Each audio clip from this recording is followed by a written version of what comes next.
Hi guys. Timmy, it's okay.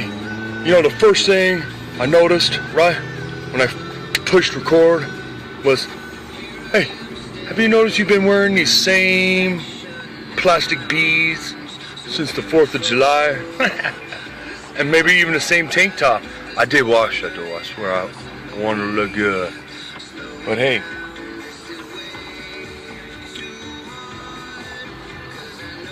I don't know how I'll go about letting you guys know the things that are always on my mind, you know, because I do think a lot of positive, happy stuff a lot of the times, right?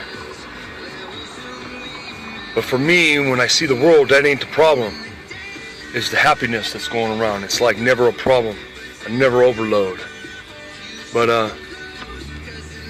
you know, I don't want to be the memo man with always the angry post, you know.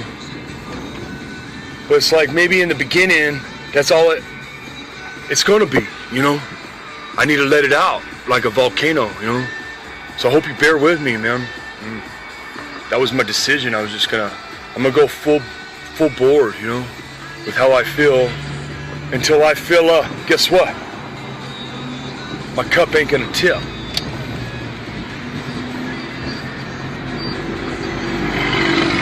So here's one for you. Yeah.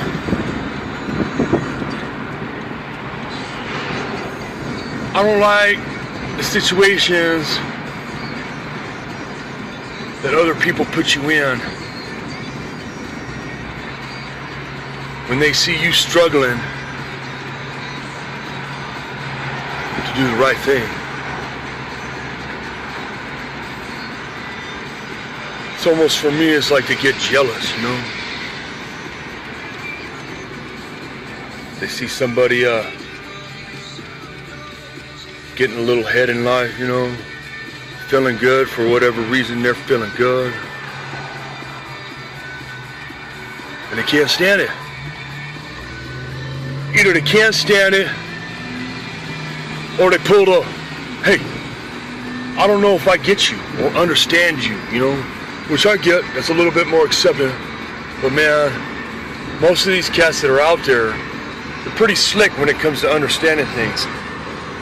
They might not have the tools to present what they feel and let other people know it, but most of them have the tools of listening.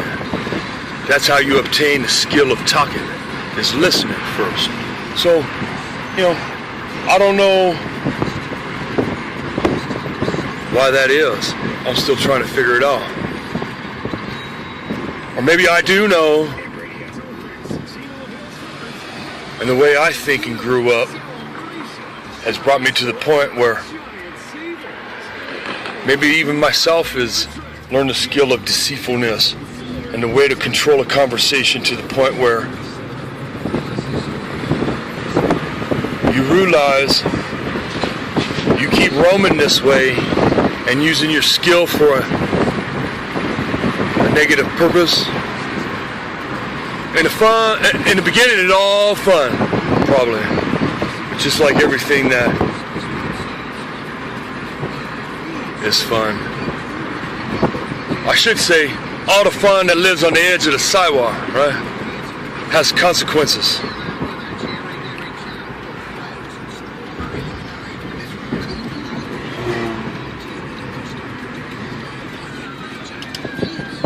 So,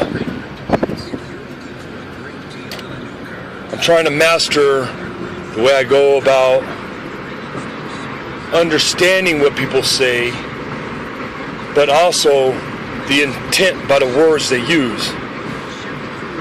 I guess it's like the way they form the words together into the meaning of what they're trying to say. You know, like you can almost tell, at least I can, like when someone's talking to you about their heart, and you all of a sudden realize now they're putting the effort to try to be real with you. I like that.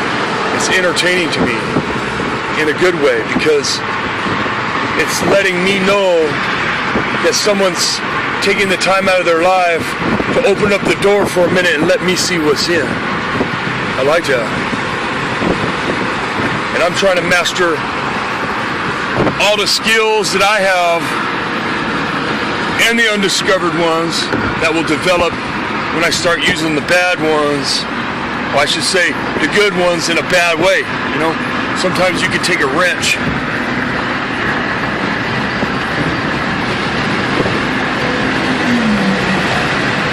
and use it in places you need it, but then you come across something that's kind of difficult and a wrench don't fit perfectly, or the angle ain't right, so you pull out a plier or the needle nose, or you even pull out a hammer because you're so fucking pissed off at the screw or the bolt or the nut that you just gotta bang it the fuck off. So that's what I'm trying to do. I'm trying to sit and listen and take these people I call friends, these people I call strangers, the benefit of the doubt. When I see that split second that they open their door and really trying to be honest, because sometimes a person can test another person in a split second. You know, they test it in a split second if it's okay to open their door. Sometimes someone doesn't have the tools to be aware that they're doing this. They do it subconsciously because sometimes your life and your mind and your thoughts are controlled by the things you bound up in that closet inside, you know? It wants to take control of you. The shame that you feel starts molding you, right, you know? So, you have to be very intent. The game goes both ways. If you're on one side of the fence in a conversation and you're trying to open up with somebody, make sure you're truthful about what you're saying and say it in a way that doesn't need to be said twice, you know? And you're gonna get all kinds of people, ones from the streets, ones from the neighborhoods, ones from the desert, the mountains, the rural areas, everywhere. And all of them, I notice, take what people say in all different kinds of ways. There's different levels. No one's dumber or smarter than everybody. It's just other people have different clearances that allows them to use the tools in a manner for good or for bad, you know? Hold up, let me roll this window up because I'm being blown. Which I hope you guys are being blown. All the thoughts that rattle around in my head. I feel like I got a box full of BBs. Hey, you know what? I better get off the freeway again because I'm doing it again just like I did the other day. I went just a little too far. And it's okay.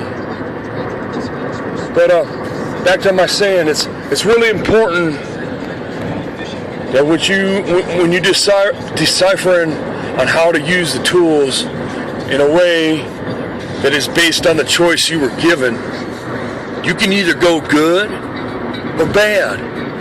Everything in life is a 50-50.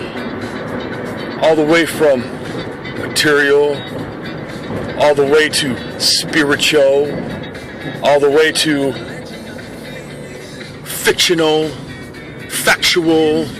I can keep going on. Fancy this and fancy that. You make yourself look good. But make sure whenever the words you use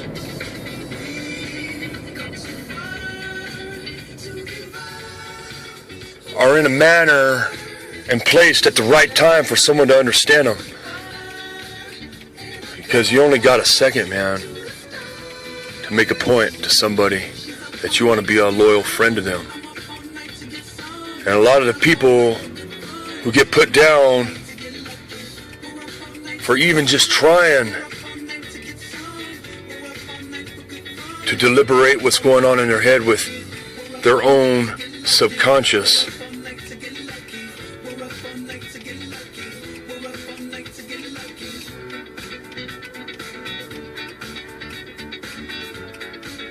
It's just very important. Sometimes it gets real deep, and when you see my pauses, it's I'm trying to frantically practice what I preach through these videos. So not all the time am I going to have maybe even the right thing to say. I might even be wrong. Or hey, maybe I'm trying to be impressive and I'm trying to, I'm trying to look good amongst the ones that I'm friends with, It all adds back to adding in a few more pennies to the story or whatever you're trying to relate to that person. Very tricky. We're almost like superheroes when it comes to social interaction with other people. There's all kinds. They're the meanies. They're the weenies.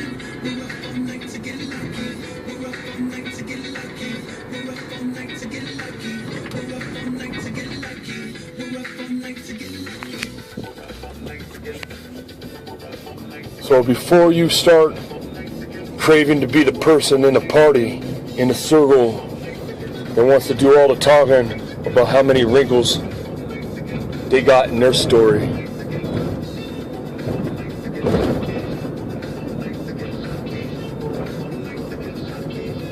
be careful, because there might be someone in there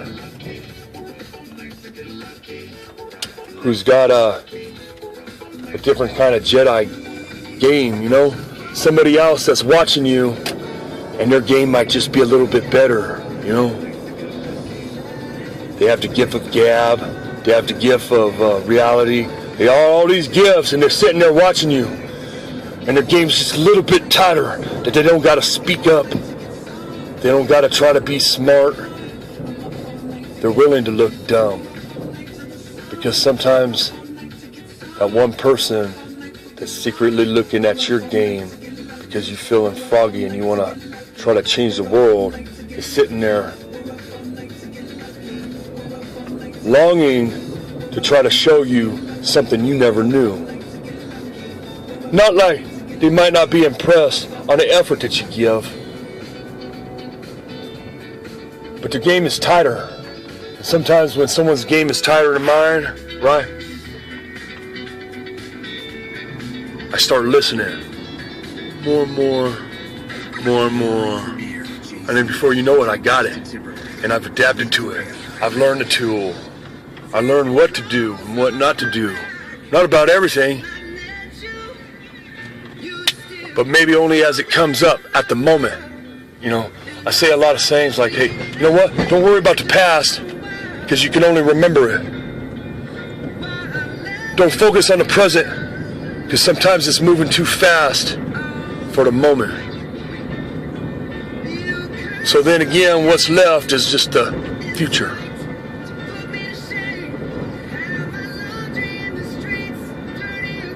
So learn to acceptably feed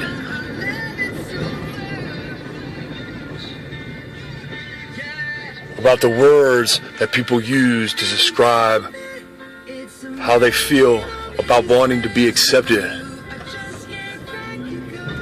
Not in such a direct way that they verbally tell you with words, but the struggle of them trying to find in their heart with the tools that were left by some kind of dysfunctional bloodline and make sense of it all, so that you just might stay in the conversation long enough to be their friend, acceptance.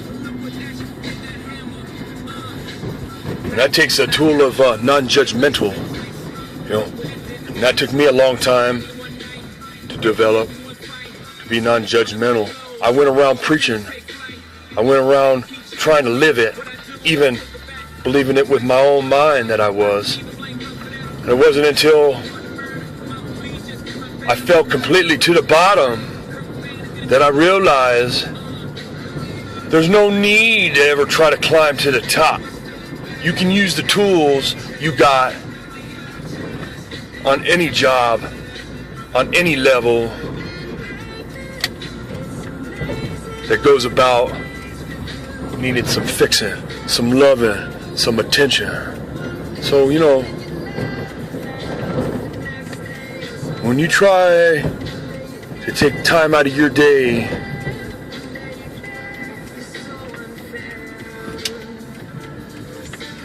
put what you have on stage and let people see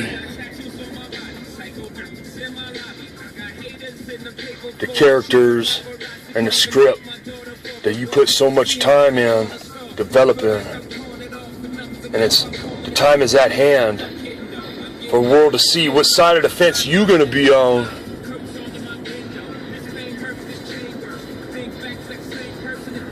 I hope you're pleased when the curtain rolls up, because guess what? The only thing you got left after that is the sequel. And the sequel never as good as the first one, because it feeds off the first one, you know? People are interested in the next page, the next word, the next fad that's going to come out of it's going to come out of someone else's mouth. Boy, this is really turning into a really verbal conversation about how complicated and intricate that I think my mind works when it's presented with people's words. I mean, I probably can go on it all day. I probably said the same thing to you people on this episode you're seeing right now over and over and over again, but consciously trying to do it and present it in different ways, because I realize that not everyone understands the way the tools you use work on the machines that are about in front of their face, you know? Sometimes you feel like you don't have the patience to describe it because they don't want to listen. Their mind has been trained to sit there and talk almost if they're professional rappers. You know how a rapper will freestyle and he'll let it flow? It's very tough. I'm trying to be one. And it just comes naturally sometimes. They go with the beat, and it's not like sometimes they're even that clever. It's mathematical word positioning, and it's really tough. And so therefore, some people, when you're in a conversation about whatever, at least I do, I notice the game that they play, the intricate things, you know. I notice when people are talking, and I notice people when they're talking. Some of them only like keeping the tools they got shiny, popped up on the corkboard, you know, for all the grandchildren to look at. Me, I see it differently. I'm very organized with my tools, but they worn down, you know. They weren't worn down from righteous choice. They were worn down by just a lifetime of indecisive decisions that I've made. You know what I mean? And that's been tough to accept, man. When you start realizing, hey, I only got a little time, or at best, one more shot to point to the world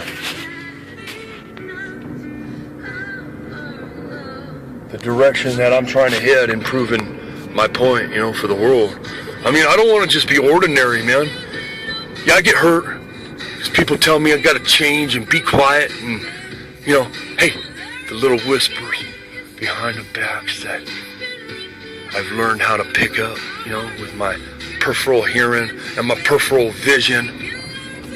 Little nods and little head gestures that let you know after you said something. That awkward silence pause, right, and then you get a little. You're not for sure verbally that you heard your name or something that they might have been disagreeing because they didn't have balls enough to tell you straight to your face, or they disagree, or it's just plain, hey, isn't he kind of dumb the way he thinks? You know, all that is picked up by what I see, you know, the people watching. The things they do with their face, their hands. And I'll pick it up in a split second. And if I get that sense, you know, right here in my heart, that I'll tell something, and then somebody will go to somebody else, and they'll do that little tag team. Hey, guess what? We're popular than him. more popular.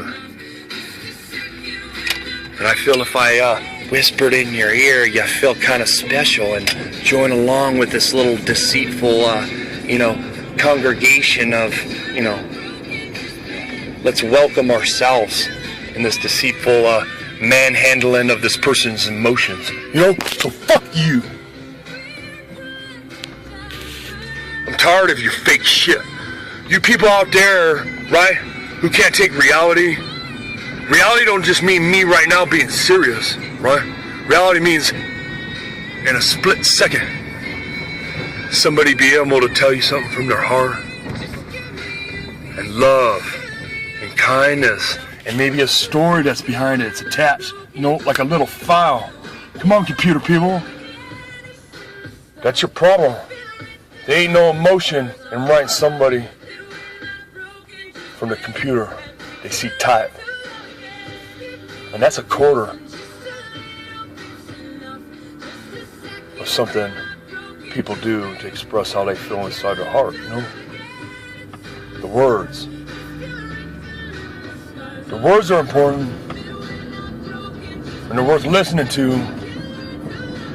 But for me, something that helps me is to focus on how.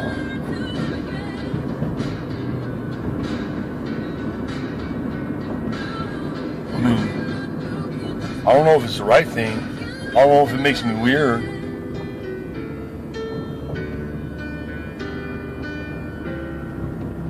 And if it is, and if I am weird for it, right, then, oh well, right? Yeah, you get the one people, when you're getting this intimate and you finally open up, and I've had a few of them where you're like, I don't know if any other 38-year-olds are just like me. I mean, from singing into the bathroom mirror to, almost said a cigarette, but I'm going to keep that one. Even I do have cigarettes that I haven't come to maturity and letting the world know just yet, because I haven't figured out how I'm going to lay it out. It's going to be part 3.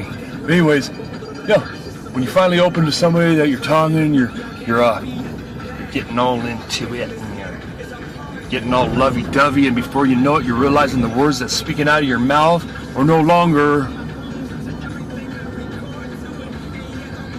something your mind's got to think about, because it's controlled by inertia.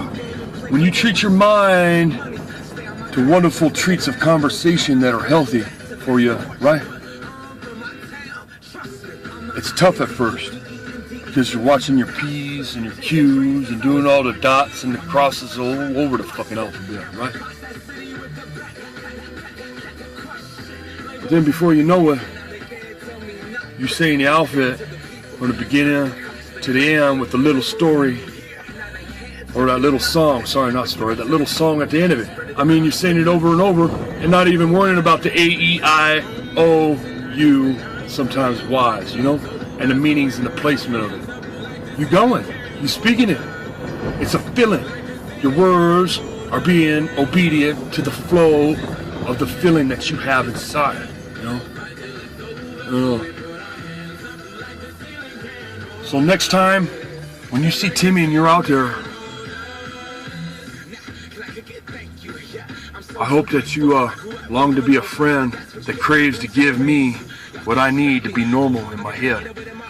And that's conversation that's not perfect, but has at least some kind of thought and purpose behind it.